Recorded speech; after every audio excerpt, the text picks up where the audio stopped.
He's a couple of years younger. He's 2 inches shorter, and he's 67 pounds lighter than this guy. 255, 322, and you see the body of Bob Sapp for 322 pounds? He's in great shape. Told me that he's been as high as 400 pounds. Yeah, when I fought him, he was 370 and shredded. It was just ridiculous, and I was weighing about 230, so imagine that gap. I mean, he actually lost weight for this fight, if you can believe it or not, down to 322. That's just ridiculous. He's between Bob Sapp and Kimbo Slice. You must have one whale of a punch. I hope I get to see you to talk about you fighting in a boxing show on the 15th of August, and I hope that happens. Oh, I hope so too, man. I'm looking forward to it. I really hope that happens. Well, I'd love to see you box. I saw you fight against Kimbo, and I know that you can blast. I'd love to see you in pure boxing. But this is mixed martial arts. It's ultimate chaos. We're at the Gulf Coast Arena Coliseum here, the Mississippi Gulf Coast Coliseum, a wonderful venue for mixed martial arts and a show called Ultimate Chaos. Great job again by our promoter Brian Young and the four brothers of Fight Force International. They've done a great job putting this together, and hopefully wherever you're watching around the world or across the United States, you're as excited about seeing Bobby Lashley and Bob the Beast Sapp as we three here bringing you this telecast. We're excited about it and genuinely excited about it. You know, I got that big background in boxing, but I'm getting to be a big fan of mixed martial arts. I absolutely love it and have a full appreciation for the way these fighters train and the tremendous physical athletes that they are.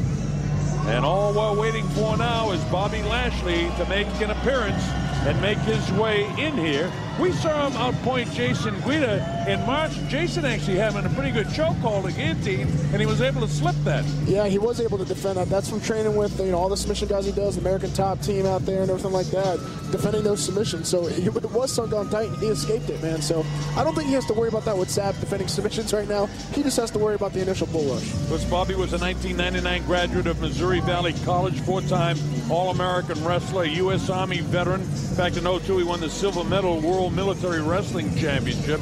And I'm sure if you tuned in, and you are tuned in, that you know his background in professional wrestling, a 2-time champion. Fought for Donald Trump one time in New Jersey. Really? I did not know that, actually. Yeah, well, he represented Trump against good man McMahon. Oh, for the WWE? Right, oh, I got you. Right. Nice. So Bobby Lashley has the crowd with hopeful anticipation that he makes an appearance very shortly. You know he's a good striker. Yeah, you know, one thing Bob Sapp, I want to say, you know, I think folks might be very surprised at this Bob Sapp, because he told me yesterday this is the first time he's had a real chance to train long-term for a fight. 7 weeks, he said, he had to train for this fight, and he really trained for this fight. And Lashley says that he wants to wear out and break down Sapp.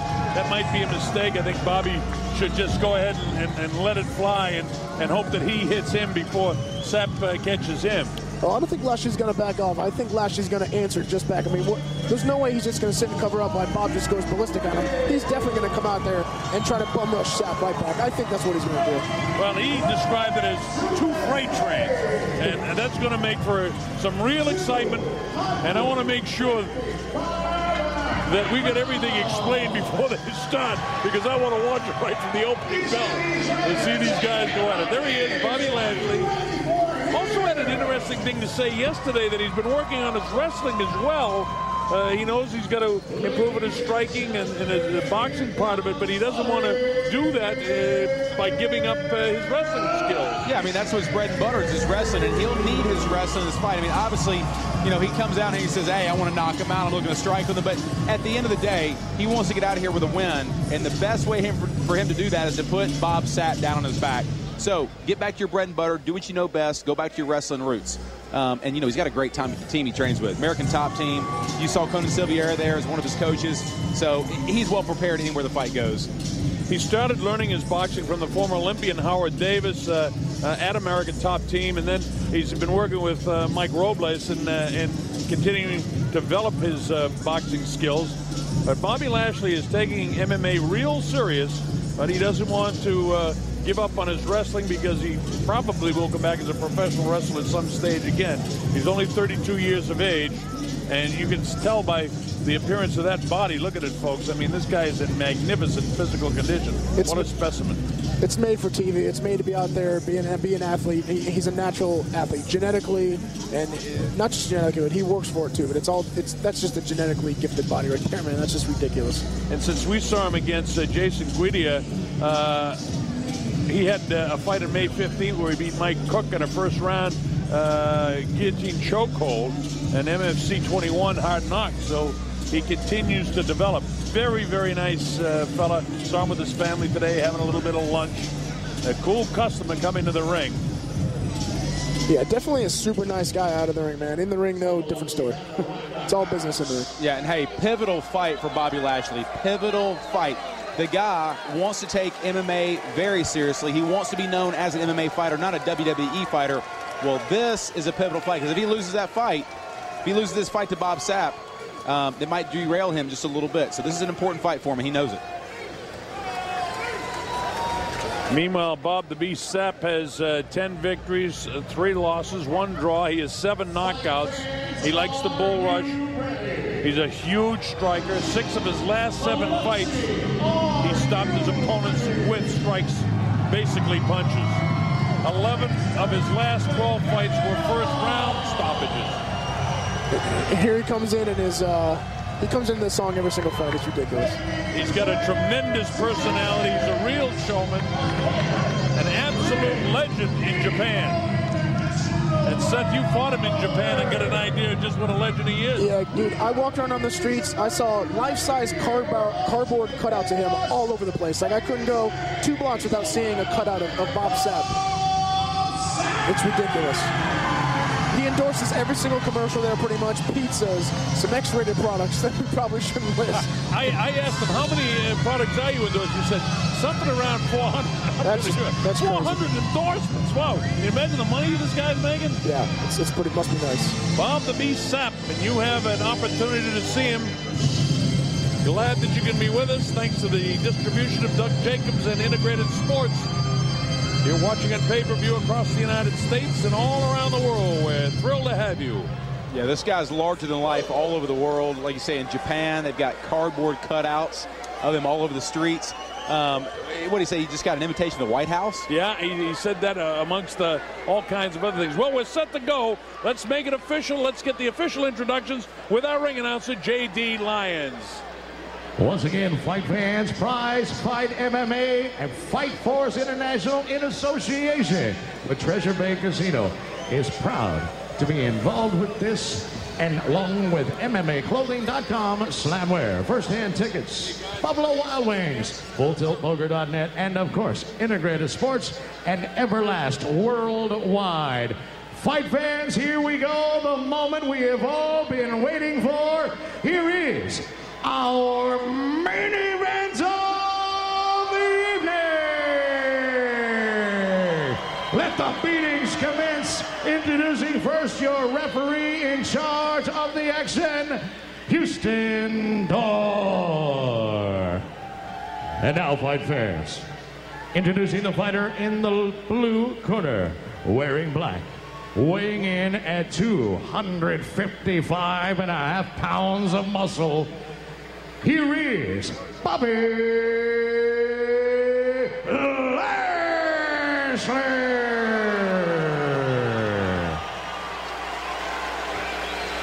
His opponent to my right, fighting out of the red corner, wearing the white with black, and really needing no introductions, as I said before, here is the one and only 322-pound Bob Sapp.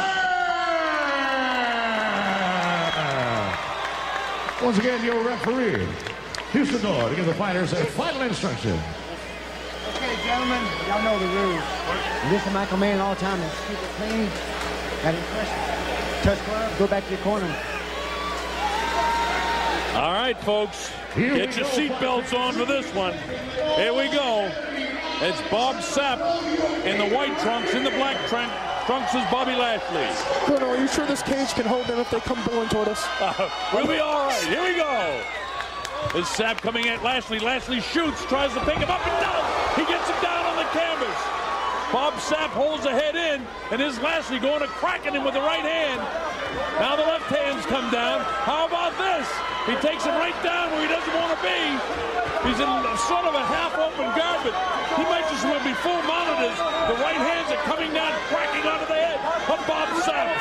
Yeah, Sapp actually doing a good job of getting the shin at least across Lashley's stomach a little bit to try to get space, but I don't think it matters at this point. Lashley's too powerful. He's just hammer fisting his way in. Yeah, actually, you know, Lashley was saying all week how he was going to stand up with Sapp, stand up and show off his boxing. He knows where his bread and butter is. Beautiful double leg takedown, ground and pound. Well, he tries to get that leg over there. He's in the half guard now.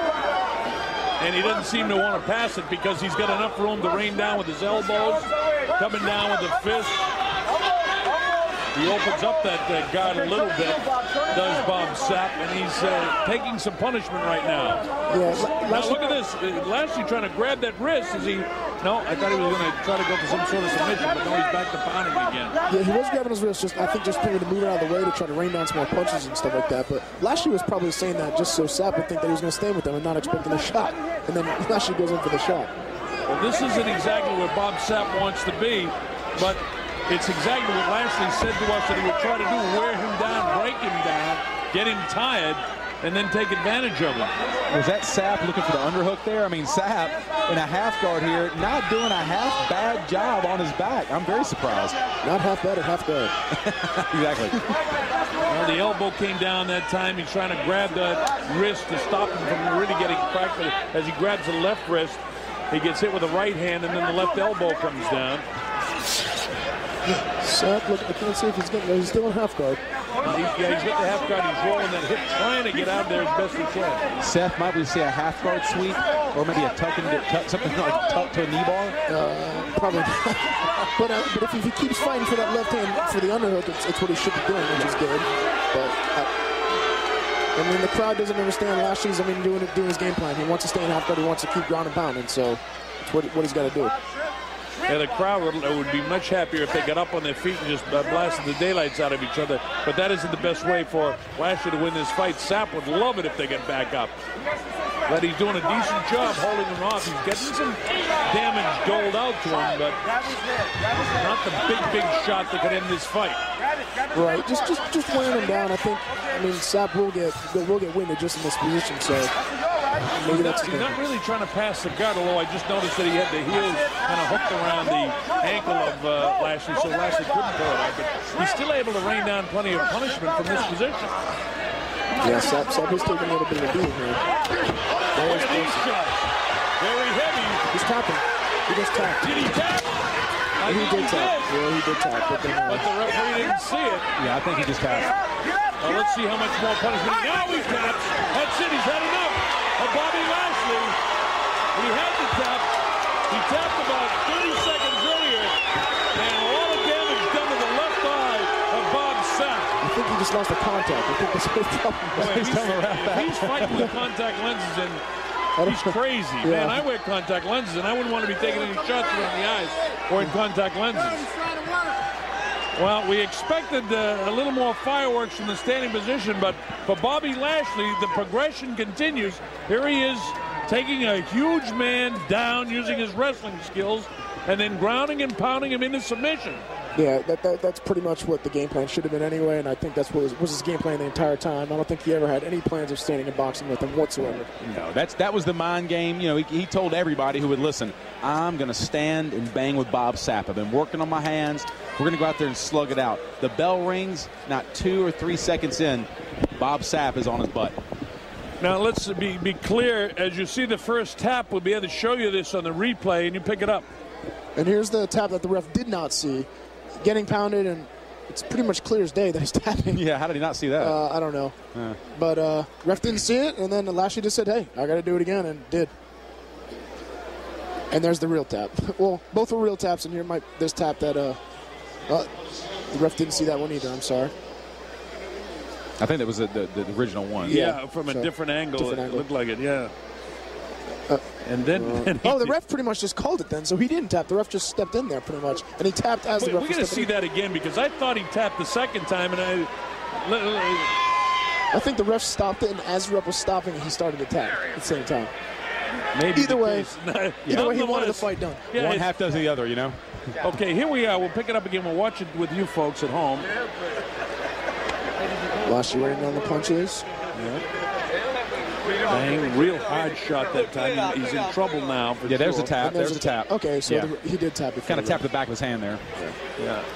All right, so that was the end of the fight. The first replay we had for you was the first tap, and then we showed you a second. It was the same angle, but it was definitely a tap. So it's submission by punches and a tap out. So a terrific first round victory for Bobby Lashley. Our ring announcer standing by. Let's make it official as we go to J.D. Lyons.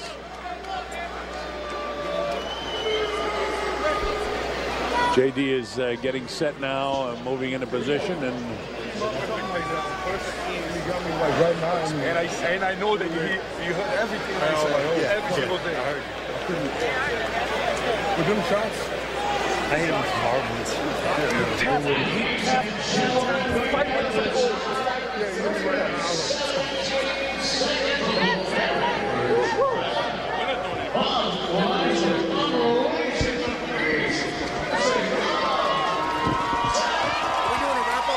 Make some noise for your winner, Bobby Lashley.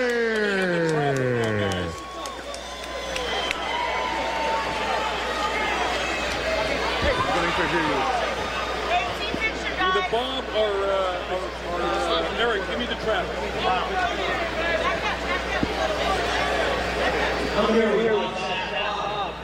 You said you were going to go out. You said you weren't going to conserve any energy. You said it was going to be lights out. What are you thinking right now? Well, I tell you, when I went out there, I thought I was going to get him. I saw he was slowing down a little bit. He actually got a good shot right there in my eye, and so I was unable to see exactly when after getting some of those punches in there. But I was being able to take some of the punishment. As you can see, I was still alive. But got me in the eye. You got a very, very, very busy schedule, traveling, movies, all this other stuff you're doing. Did that affect your training at all? It can affect your training, yes, but no excuses. Hey, he got me down today. He controlled it. Let's give it up for Bobby Lashley. Let's do that. Bob Sapp, ladies and gentlemen. And I'm here with Bobby Lashley now. Bobby, our winner. Bobby, talk to us. Well, you know, going out there with somebody like Bob, you got to be prepared. I was expecting him to throw those big blows. I just wanted to get him down. I mean, Bob's a class act, man. He's a really good showsman. I knew I'd go out there and take him down, cover him, keep him flat, and pound him. That was our game plan. And I stuck with it and went out successful. I think we saw a little bit of a version of your rope-a-dope this week. You were telling everybody you could tell that you were going to stand and bang. You were going to stand and bang, that you wanted to display your skills. What happened? The first thing you need to go out there and do is win. We were going to go ground and pound him for a little while, hoping that he was going to push off, because we've seen a lot of his fights where he pushed off at the end, and then when he pushed off, we were going to stand with him and drop him then. You got to wear the big man down. He has a strong punch, and we don't want to go head up with him right away. We have other matches that we can test our stand-up, and that's our next match and the match after that. But this one, go in there, ground and pound, get a quick win, and get out of here. I've had a couple opportunities to talk to you this week about your camp. You got a great boxing coach with Mike. You've been training with American Top Team, a lot of black belts. Everybody's there. Talk to us a little bit about your training and what's going to happen next for you. Well, I tell you what, each match I'm getting better. I know there's a lot of heavyweights out there that are rising to the top. Some of them are already at the top. If you're not looking at me now, you better look at me, because I'm coming. I'm taking on anybody. We're taking on all challengers right now and keep moving up. Our camp, American Top Team, greatest in the world. Conan, these guys, Mike Rose, my boxing trainer, we worked hard for this fight. And, you know, it's no time to take off. Monday, we're right back to ATT, right back hitting it, looking for the next fight. Hopefully we can get one soon. How many fights before you're ready to take that championship belt away from somebody? Still have more tests to go, man. I'm ready. You know, heavyweights are out there. We're going after them. So I'm just going to keep going. I want to get at least 2 more this year and then keep moving up. 2 more fights this year, folks. Give it up for Bobby Lashley. Thank you and congratulations. Hey, for all you guys, Treasure Bay, we're having an after party at Treasure Bay, man. So come out, have a good time, and party with the fighters.